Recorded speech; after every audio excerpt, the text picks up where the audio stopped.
Shalom jemaat yang terkasih, kita kembali berjumpa. Saya percaya di dalam kasih Tuhan kita boleh tetap punya pengharapan menghadapi momen-momen krisis, momen-momen yang berbeda untuk kita memasuki kondisi normal yang baru, tetap berjalan di dalam iman kepada Tuhan. Mari saat ini saya mau mengajak kita untuk merenungkan sabda firman Tuhan. Sabda firman Tuhan diambil dari Galatia 5 ayatnya yang ke-6 sampai yang ke-8.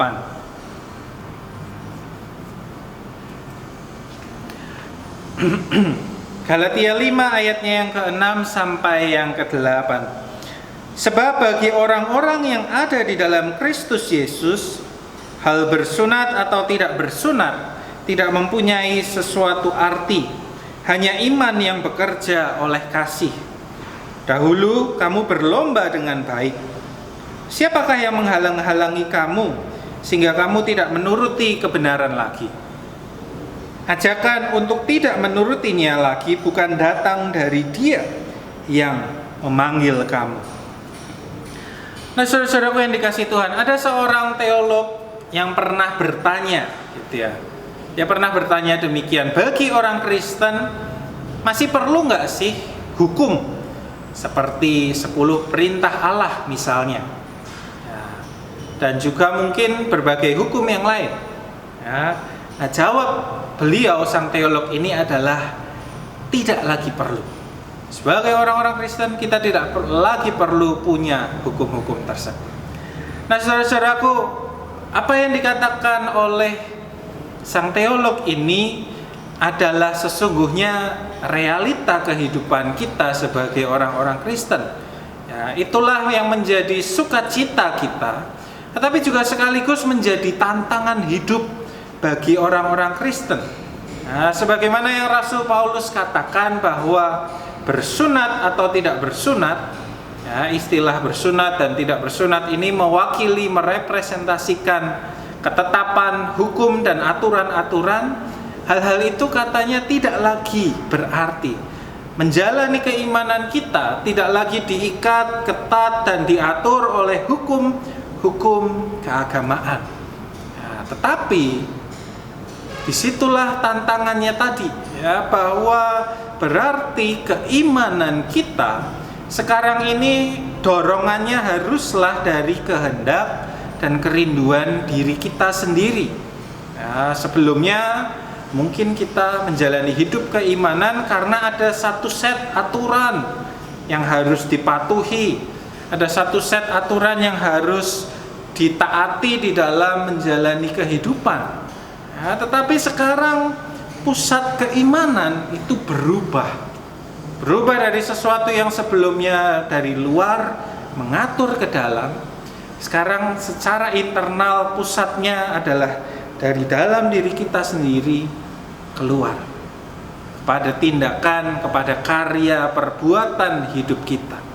Nah, dan ini justru yang menjadi sulit, justru ini yang menjadi menantang di dalam kehidupan orang Kristen, ya. Godaannya malah makin terasa karena kita makin bebas, kita dibebaskan, dimerdekakan untuk membuat keputusan pilihan kita sendiri. Ya, justru kita yang harus melatih diri kita ini sendiri. Ya, itulah yang juga dirasakan jemaat Galatia. Ya, kalau kita memperhatikan ayatnya yang ke-7, Rasul Paulus melihat adanya tendensi demikian. Ya, lo dulu waktu jadi Yahudi, ya, waktu masih harus mengikuti beragama Yahudi di bawah Taurat, harus melakukan ini, itu, dan lain sebagainya. Mereka ini rajin menjalani hidup keagamaan mereka. Mereka ini rajin beribadah dan menaati ajaran agamanya. Tetapi sekarang ketika sudah bebas, tidak lagi perlu mengikuti hukum-hukum Taurat itu, justru dikatakan mereka jadi loyo. Ya, mereka tidak lagi mengerjakan hidup yang benar.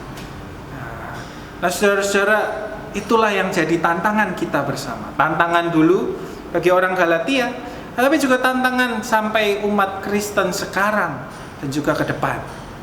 Nah, tidak ada yang hukum yang ketat itu memang menyenangkan. Tetapi hati kita sendiri yang harus kuat untuk sungguh-sungguh beriman. Ya, tidak ada hukum bukan berarti kita hidup seenaknya juga. Ya, jadi bagaimana kita mau mengatasi ini? Ya, saudara-saudara, kita mengatasinya ketika kita menemukan motivasi di dalam dasar iman kita. Ya, iman yang mampu terjadi karena dia bekerja oleh kasih. Kasih siapa? Pertama-tama adalah kasih Allah. Kasih Allah yang sungguh amat luar biasa yang sudah kita rasakan. Nah, dan oleh karena itu biarlah kasih yang luar biasa itu kemudian meresap di dalam hati dan jiwa kita. Sehingga akhirnya itu yang akan mendorong kita, memotivasi kita untuk mengatur kehidupan kita untuk dapat menjawab dan merespon kasih itu dengan hidup yang seturut, yang juga menyenangkan hati Bapa. Nah, itulah yang bisa kita kerjakan bersama. Itulah yang kita perlu lakukan di dalam hidup ini. Mari hayati kasih-Nya, mari resapi kasih-Nya, dan biarlah kasih-Nya itu yang mendorong kita juga untuk menjalankan hidup yang penuh kasih. Kiranya Tuhan memberkati kita semua.